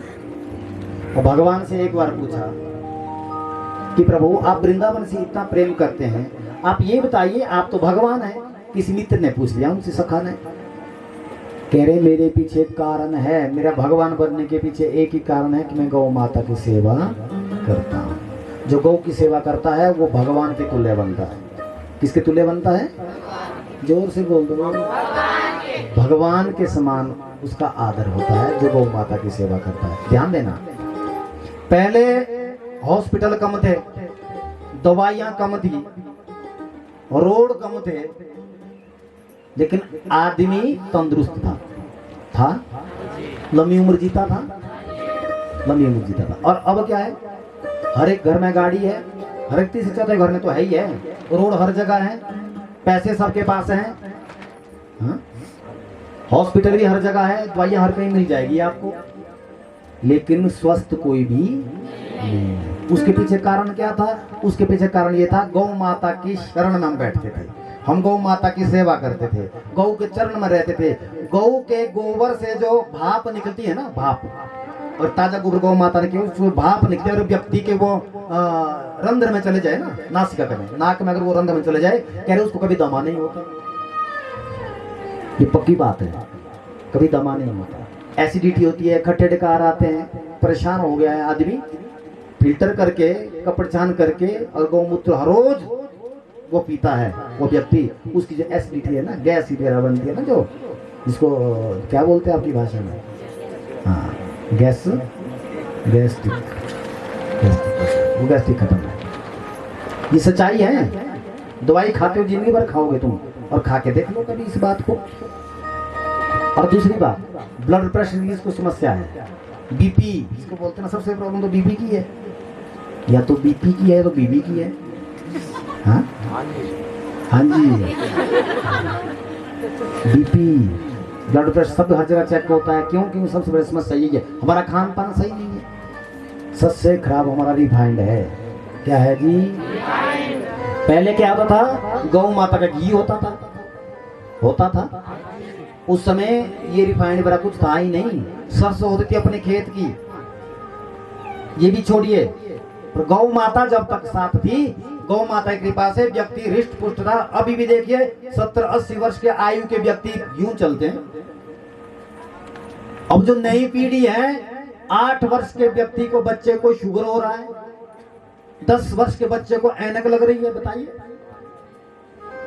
कहां होंगे ये नौजवान, कहां जाएंगे हम लोग, बताइए। इसके पीछे कारण क्या है? इसके पीछे कारण ये है आधुनिकता, पढ़े लिखे ज्यादा हो गए, सभी क्रिश्चियन बन रहे हैं, और जो हमारा सनातन की जो परंपरा है, जो रीत है, उसको भूले जा रहे हैं। इंग्लिश पढ़ने में बुराई नहीं है, इंग्लिश हमने भी पढ़ी है, हम भी इंग्लिश बोलते हैं टूटी फूटी जैसी आई, पर शर्त इस बात की ये है कि हम अंग्रेजों का जूठा नहीं खाते, जो अंग्रेज करते वैसा हम नहीं करते। इंग्लिश बेशक पढ़ते हैं, लैंग्वेज सीखना बुरी बात नहीं है, वो अच्छी बात है, पर अपने मूलभूत संस्कारों को नहीं भूलना चाहिए।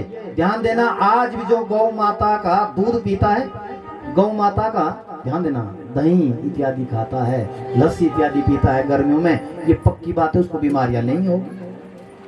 जब तक तुम ये पैकेट बंद खाओगे ना, इसी से बीमारियां शुरू है। आपके घर में जगह है, ध्यान देना, बेशक जर्सी गाय ज्यादा दूध देती होगी, पर उसमें बीमारी भी उतनी है, ध्यान देना। जो लगातार बिल्कुल कंटिन्यू जर्सी गाय का दूध 25 से 30 साल तक पीता है, वो कैंसर का शिकार होता है। हाँ जी, सो जाओ सब लोग इस बात को सुन के। हाँ। क्या होता है उसको? कैंसर होता है, जो 25-30 साल तक। ध्यान देना, पंजाब में एक शहर है भटिंडा, सबसे पहले वहां पर आई थी, क्योंकि सबसे ज्यादा विदेश में ये रहते हैं। शोध हुआ है इस पे, गौ माता के ऊपर शोध हुआ है। ब्राजील के जंगलों में पाए जाने वाला यूरास नाम का जानवर है, और उस जानवर के बीज को हिंदुस्तान में स्थापित कर दिया गया इस गौ माता में। जिस प्रकार से आप किसी चीज में कलम करते हैं ना, पाल्टी के ऊपर आप कलम करते हैं ना, फिर पौधा बनता है, उसी प्रकार से गौ माता में वो बीज डाल दिया जाएगा, जिस कारण से क्या होगा, जर्सी की नस्ल हमारे सामने आ गई। जानते हैं विदेशी लोग, ये पहले तंदुरुस्त थे, ये हिंदुस्तानी, क्योंकि ये गौ का आश्रय प्राप्त था इनको, क्योंकि कृष्ण ने सिखाया है गौचारण करना, ये तंदुरुस्त रहेंगे। ये जहर वाली दवाइयां कैसे बिकेगी बताओ? जितनी भी दवाइयां खाते हैं ना तुम लोग, ये जहर है। अगर आप बीपी की दवाई खाते हैं ना, तो आपका लीवर डैमेज कर रहा है, वो कहीं ना कहीं साइड इफेक्ट है उसका, जहां आप जिस चीज की दवाई आप खाते हैं। जानते हैं अगर इनकी जो गौ माता की असली नस्ल है, यदि अगर बनी रहेगी, दवाइयां बिकेगी नहीं। बहुत सारी दवाइयां ऐसी जो सिर्फ हिंदुस्तान में चलती है, विदेशों में बैन है। तभी तो व्यक्ति के पास राशन कम है, दवाइयां ज्यादा है घर में। बात ठीक है, हर एक व्यक्ति के रहने में दवाइयां हैं। इसलिए आप लोगों से मैं यही कहूंगा, हाथ जोड़ की विनती यही है, जो गौ माता का पालन करते हैं ना घरों में, इस जो ये गौ रखी है ना तुमने अपने घर में, इसके बदले पहाड़ी गौ माता रखो। अच्छी नस्ल की और भी गौ माता हैं हमारे पास इसमें, देसी गौ माता में। और किसी को चाहिए तो अब तो हिमाचल सरकार के, भारत सरकार ने किया यह निर्णय कि अगर कोई देसी गौ माता लेना चाहता है तो उसको कुछ एक सब्सिडी भी मिलती है। आपने पता कर लेना पंचायतों में जाकर के, ऐसा भी है। तो आप लालच में ना जाएं कि हम 10 लीटर चाहिए, आप 2 लीटर से गुजारा कीजिए, लेकिन अमृत पिए। अपने बच्चों को आप उस कैंसर के जाल में मत फंसाइए। इसलिए आप कम दूध पीना, लेकिन श्रेष्ठ पीना। ठीक है जी। भगवान ने क्या कहा, मैं तंदुरुस्त हूँ, कारण मेरे साथ गौ माता, मैं गौ माता के साथ। इस कारण से पहले इसलिए तो लोग तंदुरुस्त होते थे, अब वो दूध पीना नहीं चाहता। अगर वो अभी तो यहाँ तो ठीक है गांव में, फिर भी पी लेते हैं बच्चे, ज्यादा भी उसमें रहते हैं ना, शहर इत्यादि में रहते हैं, पैकेट बंद दूध आता है, पैकेटों में दूध आता है। अगर मैं उसके बारे में बताऊंगा ना आपको कि वो किससे बनता है, तुम पियोगे नहीं, इससे मैंने बोलना ही नहीं है। इसलिए इस बात को मैं यही क्लोज करूंगा। और ये है कि जब घर में हो ना तो गौ माता, एक देसी गौ माता जो रखी, बेचने के लिए बेशक तुम जर्सी रखो, पर अपने यूज के लिए मत रखो। और तुम्हें ज्यादा ही ऐसा चाह हो कि हम लाखोंपति बन जाएंगे दूध बेच करके, तो अगर आपको ऐसा लग रहा है तो रखिए जर्सी। एक बार ध्यान देना, स्वामी विवेकानंद जी विदेश गए थे, वो उनसे विदेश में प्रश्न किया गया, कह रहे सबसे भारत में सबसे अधिक दूध देने वाले पशु का नाम बताओ। क्या बोला जी, सबसे अधिक दूध देने वाला पशु का नाम बताओ। कहा भैंस। क्या बोला, भैंस। अब इधर उन विदेशी ने बोला तुम तो गलत बोल रहे, तुम तो हिंदुस्तान से आए हो, तुम्हें तो गौ बोलना चाहिए।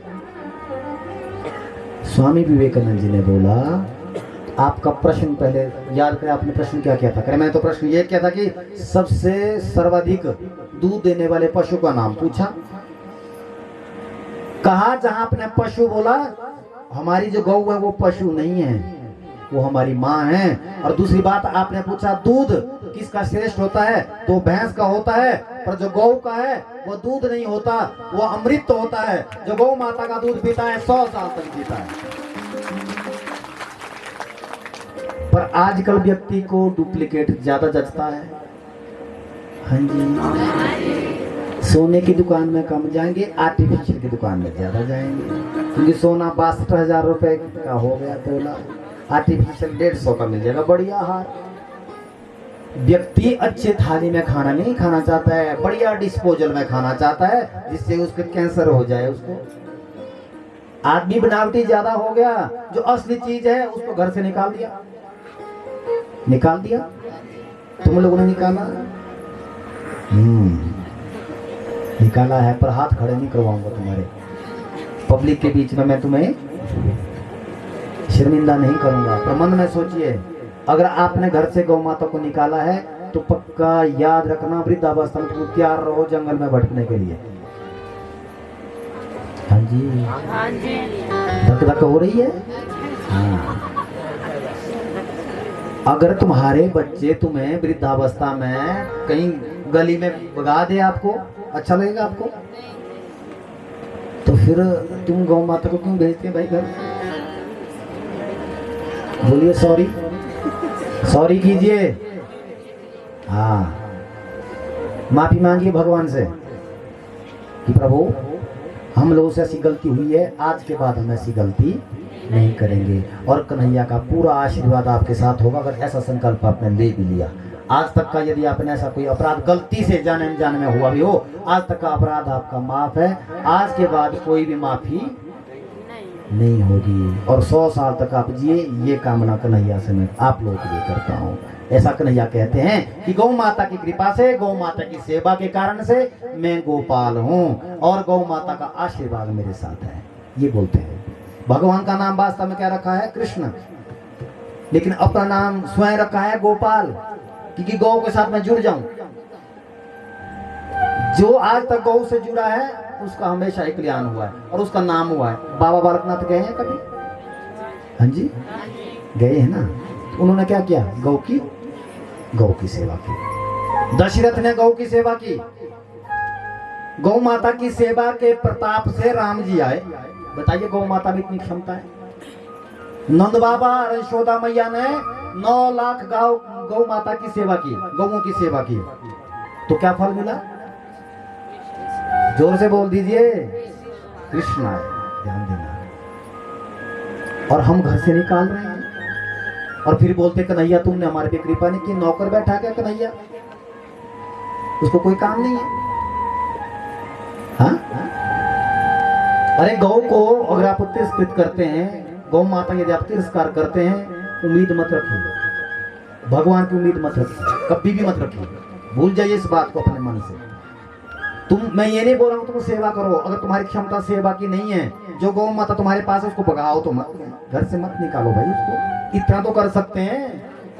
अपने बच्चे के जन्मदिन पर आप लोग 1000 रुपए खर्च कर सकते हैं, तो किसी गौ माता के आश्रय के लिए, ये गौ माता के भोजन के लिए या फीड इत्यादि के लिए अपने बेटे के जन्मदिन के उपलक्ष्य पर किसी गौशाला में जाके दे तो सकते हैं। इतना तो कर ही सकते हैं। गौ माता ऐसा आशीर्वाद है कि वास्तव में ही वो दीर्घजीवी बनेगा। वो केक काटने से उम्र नहीं बढ़ेगी उसकी, दिखावा करने से उम्र नहीं बढ़ेगी, नाचने से उम्र नहीं बढ़ेगी, डीजे लगाने से उम्र नहीं बढ़ेगी, सेवा करने से उम्र बढ़ेगी। यदि आप वास्तव में ही अपने बेटे से प्रेम करते हैं तो गौ से जुड़ जाइए। और जिस दिन आपके बेटे का जन्मदिन हो उस दिन गौ माता का पूजन अपने घर में जरूर कीजिए। और गौ आपके घर में है तो, अगर आपके घर में गौ माता नहीं है, पड़ोस में कहीं गौ माता है, उसका पूजन करें। गौ माता के पूजन करने से गौ माता का आशीर्वाद मिलता है, वो व्यक्ति निरोगी जीवन जीता है। ऐसे हमारे धर्मशास्त्रों के प्रमाण है। जन्म उत्सव ऐसे ही नंद रानी यशोदा मैया करती थी और यही राम कृष्ण हमें सिखाया है। कथा तो हम रामकृष्ण की बढ़िया करते हैं, सुनते भी बड़ी अच्छे तरीके से हैं, प्रेम भी हम करना चाह रहे हैं कृष्ण से, पर जो भगवान श्री कृष्ण जिससे प्रेम करते हैं उससे हम प्रेम नहीं करते। भगवान श्री कृष्ण गौ से प्रेम करते हैं, उससे हम प्रेम नहीं करते। तुम शहरों में रहते हैं, कहीं रहते हैं, मैं ये नहीं कह रहा तुम पालो, मैं ये बोल रहा हूं अगर तुम्हारे घर में है पर उसको भगाओ मत। जो तुमसे हो सके सेवा करो, जितना हो सके। गौ के प्रति श्रद्धा बनाए रखें, गौ को कभी आवारा ना बोले। हाँ जी, जोर से बोलेंगे। क्या नहीं बोलना है? बोलते ना ये कौन है आवारा पशु आ गए, बोलते हैं ना से। सबसे ज्यादा खराब नियत किसी की है तो हिंदुओं की है। जो दूसरे धर्म के लोग हैं वो कभी भी अपने धर्म के प्रति ऐसा अत्याचार नहीं करते हैं। छोड़ने वाले हिंदू, काटने वाले भी धर्मी। जिस गौ माता को काट दिया ना आपने, छोड़िए गलती से किसी पापी के हाथ लगी वो और काट दी गई, दूसरे जन्म में तुम लोगों को माँ के दूध पीने का अवसर नहीं मिलेगा। माँ के गर्भ से तुम्हारा जन्म होगा और माँ की मृत्यु हो जाएगी। ध्यान देना, माँ का मुंह देखने को नहीं मिलेगा दूसरी बार यदि ऐसा अपराध किया तो। इसलिए भगवान से कामना करें प्रभु हमें सद्बुद्धि दे, ऐसा ना हम करें और गौ माता की कृपा हम सब लोगों पर बनी रहे। कृष्ण बलदेव भगवान की। आइए कथा में चले। एक दिन भगवान श्री कृष्ण ने देखा मैया यशोदा 56 प्रकार के भोग बना रही है। वृंदावन की लीला चल रही है, ध्यान देना। सुखदेव जी कह रहे हैं राजा परीक्षित से, राजन 56 प्रकार के भोग जैसे ही बने तो भगवान ने यूं उठा लिया। बच्चे का तो भाव होता है, और आपके घर में सत्यनारायण की कथा भी हो ना, अगर कुछ ऐसे फल फ्रूट काट रहे हो तो बच्चा उठा देता, रुक जा अभी नहीं खाते, यूं बोलते हैं ना। और बच्चे का स्वभाव है, उठा लिया, एक मिठाई का गोला उठा लिया। नंदराज ने डांटा, क्या कर रहा है, अभी मत उठा। क्यों? क्योंकि अभी देवता को भोग लगेगा। भगवान ने कहा मुझसे बड़ा भी कोई देवता है दुनिया में? क्या बोला जी? मुझसे बड़ा कोई देवता है दुनिया में? कह रहे तू ज्यादा दिमाग मत चला, अभी देवता को भोग लगना है। कह रहे कौन है देवता? कह रहे गिरिराज। किसने बोला? कन्हैया ने। कन्हैया बोला देवता तो मेरी दृष्टि में गिरिराज ही है, और तुम किस देवता की बात कर रही हो? कहा हमारा देवता गिरिराज नहीं, हमारा देवता इंद्र है। इंद्र? हाँ कह रहे प्रतिवर्ष यानी हर साल यहाँ पर इंद्र का पूजन होता है। भगवान ने बोल दिया इंद्र का पूजन होता है, तो मैया ये बता दी इंद्र ने कितने बार तुम्हें दर्शन दिए? जिस देवता का तुमने पूजन किया है उस देवता ने कितने बार तुम्हें दर्शन दिए? करे दर्शन तो एक बार भी नहीं दिए। करे ऐसे देवता को पूजने से क्या फायदा जो तुम्हें दर्शन ही ना दे? इसलिए मेरे पास देवता है जो भोग भी लगाता है और दर्शन भी देता है, और जो मांगते हैं वो मिलता भी है। कौन है वो? तो मेरे गिरिराज, मैं तो कह ही रहा हूँ मैया तुमसे। अच्छा गिरिराज है, कहीं बाबा डांटेंगे तो नहीं? नंदरानी ने कहा अपने बाबा से पूछिए। वहां बोलते हैं पिताजी को बाबा, ध्यान देना, अपने बाबा से पूछिए क्या वो मानेंगे इस बात को। बाबा के चरण स्पर्श किए, बाबा इस बार इंद्र का पूजन नहीं गिरिराज का पूजन करेंगे। करे कन्हैया जैसी तेरी इच्छा, तुम्हारी इच्छा के बिना मैं कुछ नहीं करता, तुम्हें मालूम है मैं विवश हूँ तुम्हारी इच्छा के सामने। चलो ठीक है, जैसे तुम्हें अच्छा लगे। तो पूरे ब्रजवासियों को कहा नंद बाबा ने, चलो इस बार इंद्र का पूजन नहीं गिरिराज का पूजन करेंगे। और 56 प्रकार के भोग की थालियां हाथ में सजा के गौ माता, बछड़े, ग्वाल वालों, गोपियों के साथ भगवान श्री कृष्ण मध्यस्थता करते हुए चले। बीच में कन्हैया बंशी नाद करते हुए पहुंचे और सीधा गिरिराज की तलहटी पर पहुंच गए। वो गिरिराज महाराज की। जैसे गिरिराज पहुंचे और देखा 7 कोस 21 किलोमीटर की परिधि है, 21 किलोमीटर का देवता। भगवान से कहा यही देवता है? कह रहे हाँ यही देवता है। करे अब ये स्नान करेगा, तुम चिंता मत करो, अब स्नान करेगा। भगवान ने मन ही मन गंगा मैया को पुकारा और आदेश दिया, हे गंगे तुम मेरे चरणों से ही निकली हो। क्या बोला जी? गंगा कहां से निकली है? भगवान के चरणों से। अंगूठा और मांस के बीच में से जो जगह है ना अंगूठे की, वहां से गंगा जी का प्राकट्य है। इसलिए उसमें कभी उस पानी में कभी कीड़े नहीं पड़ते। ये कारण है, वो नारायण के चरणों का जल है कि गंगे तुम आओ और मेरे देवता का तुम स्नान करवाओ। और साक्षात गंगा वहां पर प्रकट हो गई, जिसको आज बोलते हैं मानसी गंगा। लोग मानसी गंगा की जय। गंगा मैया प्रकट हुई और पूरे 21 किलोमीटर के उस पर्वत को पूरी तरह से नहलाया और सीधा गोमुख के पास पहुंचे। जैसे वहां पर प्रणाम किया, धूप दीप इत्यादि के द्वारा पंचोपचार षोडशोपचार पूजन बंदन अर्चन किया, उसके बाद भोग लगाया।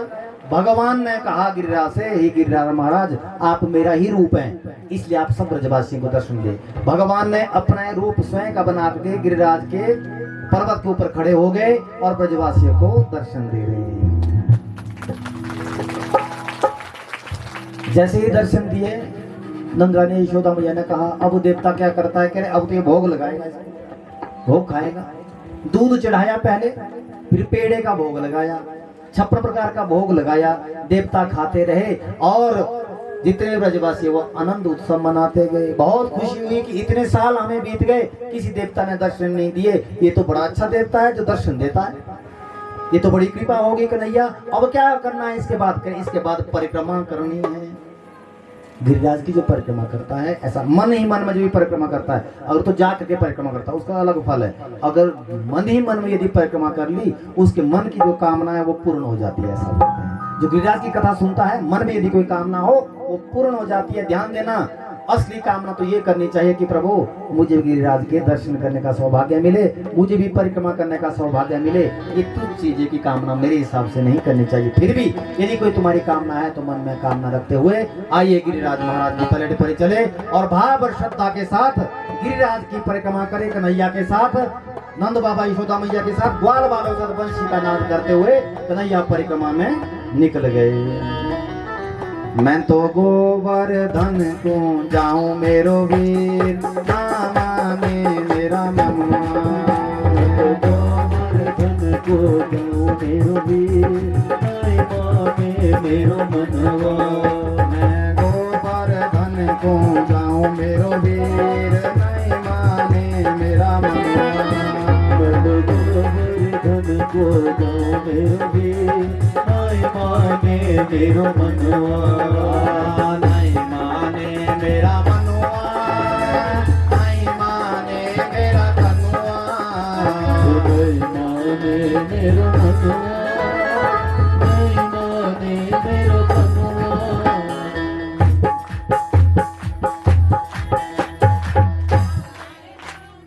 गोवर्धन की परिक्रमा एक बेटी कर रही है बीच में।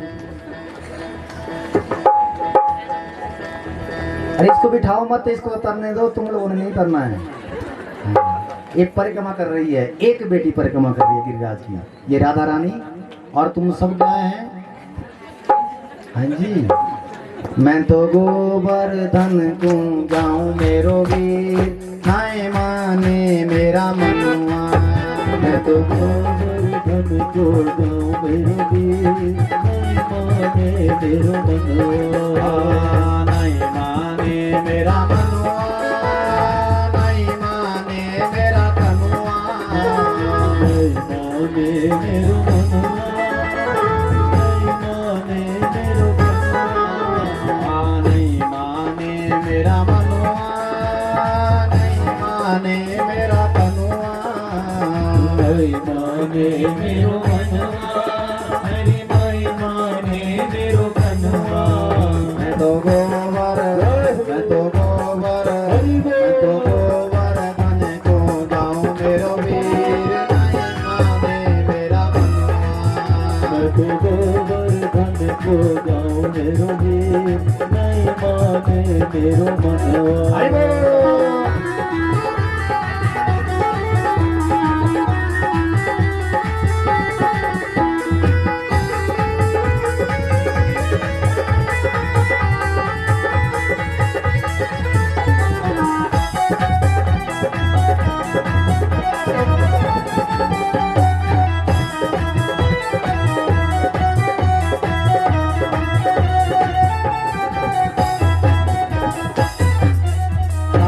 कोस की दे परिक्रमा, कोस की दे परिक्रमा, कोस की दे परिक्रमा, कोस की दे परिक्रमा, कोस की दे परिक्रमा, कोस की दे परिक्रमा। मैं तो मानसी, मैं तो मानसी, मैं तो मानसी गंगा नहाऊं मेरो वीर, नहीं माने मेरा मनवा, मैं तो मानसी गंगा नहाऊं मेरो वीर, नहीं माने मेरो मनवा। मैं तो गोवर्धन को जाऊं मेरो वीर, नहीं माने मेरा मनवा, मैं तो गोवर्धन को जाऊं मेरो वीर, नहीं माने मेरो मनवा। लालू की सेवा, हरि बोल।